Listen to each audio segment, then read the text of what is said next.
आज हम लोग कक्षा 8 के विज्ञान के सारे महत्वपूर्ण ऑब्जेक्टिव प्रश्नों के बारे में जानेंगे। तो सबसे पहला प्रश्न, वह पदार्थ जो आसानी से जल जाए उसे क्या कहते हैं? तो इसका आंसर होगा ज्वलनशील पदार्थ। दहन के लिए कितने चीज़ों का होना आवश्यक है? तो इसका आंसर होगा 3 चीज़ों का। माचिस के डिब्बे में कौन सा रसायन लगा रहता है? तो इसका आंसर होगा लाल फास्फोरस। आग बुझाने वाले यंत्र को क्या कहते हैं? तो इसका आंसर होगा अग्निशामक यंत्र। क्या तेल में लगी हुई आग में पानी डालना चाहिए? तो इसका आंसर होगा नहीं डालना चाहिए। वह कौन सा पदार्थ है जो पानी में जल उठता है? तो इसका आंसर होगा सोडियम। तड़ित क्या है? तो इसका आंसर होगा तड़ित एक विशाल स्तर की चिंगारी है। आवेश कितने प्रकार के होते हैं? तो इसका आंसर होगा 2। कौन कौन? धनात्मक और ऋणात्मक आवेश। सर्वप्रथम तड़ित की खोज किसने की थी? तो इसका आंसर होगा बेंजामिन फ्रैंकलिन ने। तड़ित यानी आसमानी बिजली के समय सुरक्षित स्थान कौन सा होता है? तो इसका आंसर होगा घर के अंदर। पृथ्वी के अचानक कांपने या थरथराने को क्या कहते हैं? तो इसका आंसर होगा भूकंप कहते हैं। क्या भूकंप आने की भविष्यवाणी संभव है? तो इसका आंसर होगा नहीं। भूकंप को मापने वाले यंत्र को क्या कहते हैं? तो इसका आंसर होगा रिएक्टर स्केल। बिहार में सबसे विनाशकारी भूकंप कब आया था? तो इसका आंसर होगा 1934 ईस्वी को। ईंधन के जलने से क्या प्राप्त होता है? तो इसका आंसर होगा ऊष्मा और प्रकाश। हाइड्रोकार्बन किसका बना होता है? तो इसका आंसर होगा हाइड्रोजन और कार्बन का। क्या कागज के कटोरे में पानी गर्म किया जा सकता है? तो इसका आंसर होगा हाँ। मनुष्य की मूलभूत आवश्यकता क्या है?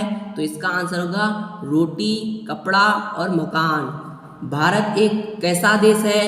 तो इसका आंसर होगा भारत एक कृषि प्रधान देश है। इनमें किस फसल में अत्यधिक सिंचाई की जरूरत पड़ती है? तो इसका आंसर होगा धान और गन्ना में। प्राणियों के शरीर में कितना % जल पाया जाता है? तो इसका आंसर होगा लगभग 65%। किस मिट्टी में अधिक सिंचाई की आवश्यकता होती है? तो इसका आंसर होगा बलुई मिट्टी में। खेतों से खरपतवार को हटाना क्या कहलाता है? तो इसका आंसर होगा निराई, जिसे कमौनी भी कहते हैं। हार्वेस्टर कैसा यंत्र है? तो इसका आंसर होगा कटाई वाला यंत्र। इनमें खरीफ फसल है तो इसका आंसर होगा धान। इनमें अनाजों को कहाँ भंडारित किया जा सकता है? तो इसका आंसर होगा इनमें से सभी। जैविक खाद को कहाँ तैयार किया जाता है? तो इसका आंसर होगा खेतों में यानी घरों में। इनमें कौन अकार्बनिक खाद है? तो इसका आंसर होगा रासायनिक खाद। फैक्ट्रियों में कौन सा खाद तैयार होता है? तो इसका आंसर होगा रासायनिक या अकार्बनिक खाद। किसानों का मित्र किसे कहा जाता है? तो इसका आंसर होगा कछुआ को। सबसे मजबूत रेशा कौन सा है? तो इसका आंसर होगा नायलॉन। प्राकृतिक रेशे कितने प्रकार की होती है? तो इसका आंसर होगा 4। रेशम का रेशा किसे कहा जाता है? रेशम का रेशा कहाँ से प्राप्त किया जाता है? तो इसका आंसर होगा कीड़े मकोड़ों से। कोयला जल पानी से मिलकर कौन सा रेशा बना होता है? तो इसका आंसर होगा नायलॉन।